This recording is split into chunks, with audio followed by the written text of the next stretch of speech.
Pandey sir. 3-4 दिन मुझे यहीं पर रहने के लिए कहा है ना? जी साहब। अच्छा हुआ ये आदमी गिर गया, इसका हाथ पैर टूट कर 1 महीना बेड पे पड़ा रहा तो इससे शादी करने की इच्छा हो जाएगी, तब ये भी खुश रहेगा और मैं भी। तब ये भी खुश रहेगा और मैं भी। क्या सोच रहे हो तुम? कुछ नहीं सर, खाना क्या बनाना है वो सोच रहा हूँ।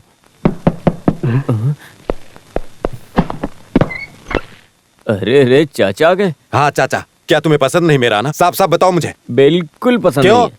अभी पिछले हफ्ते तो आकर गए थे। हाँ भाई, मेरे बेटे से जब मन करेगा मिलने आऊंगा, इसमें तेरे अनुमति की कोई जरूरत नहीं। चल हट, मैं अपने बेटे से मिलने आया हूँ। तुझे क्या हुआ मेरे बब्बर शेर? अपने चाचा को क्यों नहीं बताया? मैंने तो सपना देखा, तुम जल्दी आओ, तुम जल्दी आओ ऐसा कह रहे थे तुम, इसीलिए मैं दौड़कर यहाँ आया हूँ। जरा इसे पकड़ो। बैठने के लिए कोई कुर्सी नहीं है क्या? नहीं है। बेटा, तुम्हें हुआ क्या है? नहीं कुछ नहीं, बस 3-4 दिनों में घर चले जाएंगे। घर तो वापस जाएंगे, तुम तो गिर गए थे ना, तो यहाँ के दवा से कुछ नहीं होने वाला। सुनो, यहाँ कहीं पर ब्रांडी मिलेगी क्या? क्या? पी कर पलटने के लिए खाट मिलेगा क्या? मिलेगा। अच्छा, गर्म पानी मिलेगा क्या? मिलेगा। काली मिर्ची मिलेगी क्या? रसम बनाने के लिए। वो नहीं बेवकूफ, बेवकूफ कहीं का। 2 ऑंस ब्रांडी में 2 ऑंस गर्म पानी मिलाकर 2 स्पून काला मिर्च मिलाकर अच्छे से मिलाएंगे, फिर इसे पिला देंगे। इस तरीके से 6 बार इसे दिया तो, और वैसे ही मुझे भी गर्म पानी में ब्रांडी मिलाकर दिया तो सारा दर्द दूर हो जाएगा और तुम ठीक होकर दौड़ने लगोगे। और तुम्हें फिर से अपने पैरों पर दौड़ता हुआ चलता फिरता देखकर तुम्हारा चाचा निश्चिंत होकर चला जाएगा। आपको रुकने की जरूरत नहीं पांडे, है ना? 1-2 दिन के बाद गांव वापस चले जाइए। वैसे माँ कैसी हैं चाचा? 4 दिन पहले उसका पैर सूज गया था, मैंने काढ़ा पीने को दिया, ठीक हो गई। खैर ये सब छोड़िए, आपको फोन करते वक्त कहा गया था अचार और पापड़ लाओगे, लाए हो क्या? किसे कहा था? माँ को। किसे? माँ को। देखो मैंने कहा था ना राजा बेटे, देखो मैं फिर से भूल गया लाना। अरे तुम्हारी माँ ने दिया था, मैं बैग में डालना भूल गया। मुझे लगता है कहीं दारू पीकर वहीं कहीं छोड़ कर आए हो चाचा। देखो तुम ज्यादा मस्ती मजाक मत क्या करो, मिलिट्री में हो ये भी नहीं देखूंगा, अच्छा, मार छोड़ो डालूंगा। छोड़ो छोड़ो छोड़ो। सुनो, हाँ, चाचा को अपने क्वार्टर में लेकर जाओ, और चाचा तुम कल सुबह चले आना। हाँ, यहाँ बहुत ठंड है बेटा। सही कहा। हाँ, खड़े बहुत क्या हो, ठंड चलो। है। ये चाचा नहीं चाटने वाला है, ये सारा रम पीकर खत्म कर देगा। क्या करूं? ए चलो, कोई मर गया क्या जो सोच में पड़े हो? कुछ नहीं। तो फिर चलो ना।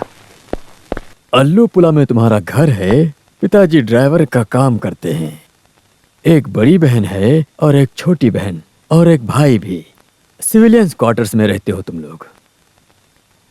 मुझे दर्द नहीं हुआ।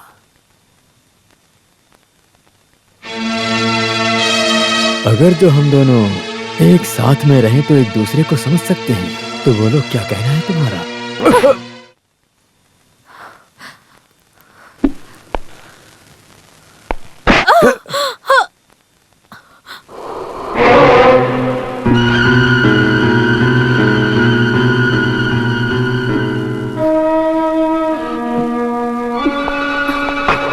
I am sorry.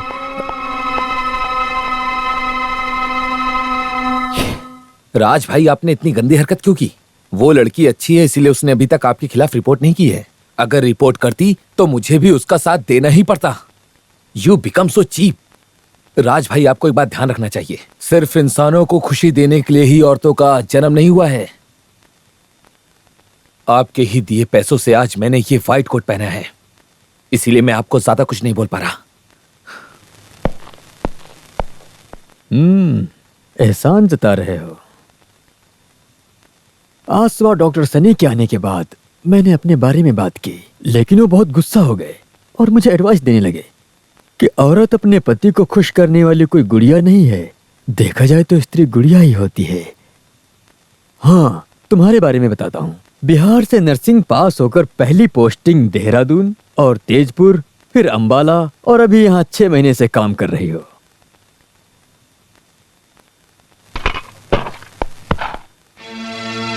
क्यों, दोबारा थप्पड़ मारना चाहती हो?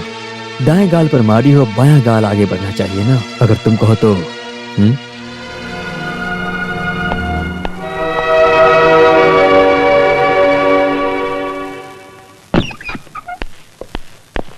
क्यों बेटा, मुझे जल्दी आने के लिए तुमने क्यों कहा? तो क्या है ना, आपको आए हुए 2 दिन हो गए हैं, अब आप जा सकते हो।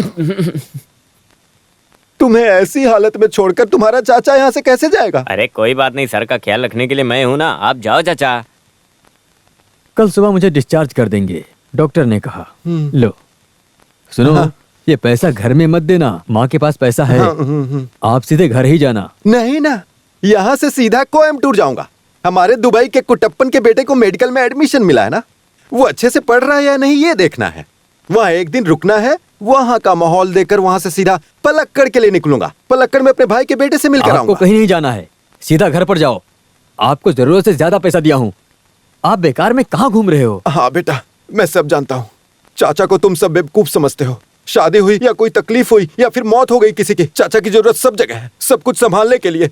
लेकिन अब मैं सब पर बोझ बन गया हूँ। ये चाचा सब समझ गया बेटा। अरे वो बात नहीं है चाचा, आप फालतू में घूमो मत, आप सीधे घर जाओ। बाकी का सारा खर्चा मैं उठाऊंगा, तुम किसी भी बात की चिंता मत करना। लेकिन ये चाचा किसी की बात नहीं सुनता है ना? क्या? पर तुम्हारी बात मैं मानता हूँ। तुम ही तो मेरी वीकनेस हो बेटा। हाँ ठीक है चाचा, आप जाओ। हाँ अभी देर मत करो, मैं आपको बस स्टॉप तक छोड़ देता हूँ, वरना बस नहीं मिलेगी और आप फिर वापस आ जाओगे। सुन पांडे, मेरे साथ मस्ती मत कर, चुपचाप मेरी पेटी उठाकर चल। मेरी मदद कर, खड़े खड़े मजाक मत क्या कर मुझसे। मेरे प्यारे राजा बेटा, तुमने मुझे पैसे दिए थे ना? हाँ। मैंने कहाँ रख दिए? पॉकेट में। पॉकेट में? हाँ, अब मेरी उम्र हो गई है ना, तो मैं भूल जाता हूँ। आप ये नहीं भूलते क्या? इसमें तुम्हें कोई तकलीफ है क्या? मुझे क्या तकलीफ होगी? हाँ।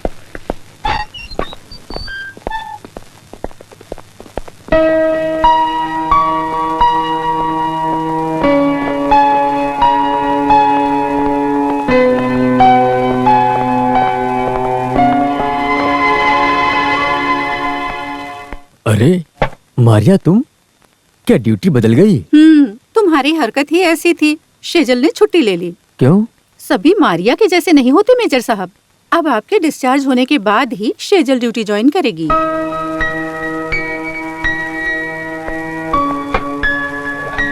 गुड नाइट मेजर साहब। Good night.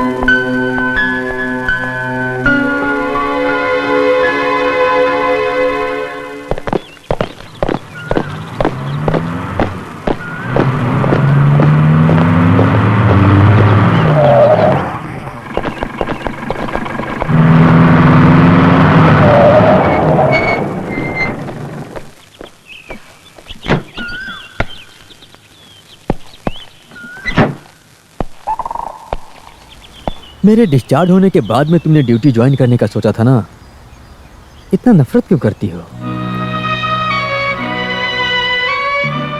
गंदी नजर से आप मुझे मत देखिए प्लीज।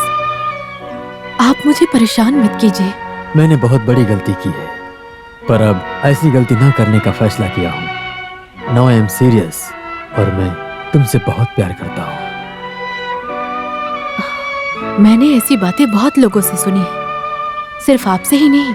आप मेजर हो और मैं एक नर्स हूँ। मैं अपने आप को अच्छे से जानती हूँ। मिलिट्री बैकग्राउंड में इस तरह के नाटक में मैं नहीं फंसना चाहती हूँ। आप मुझे प्यार के नाटक में मत फंसाइए, ये मुझे बिल्कुल भी पसंद नहीं है। माफ कीजिएगा, आई एम सॉरी।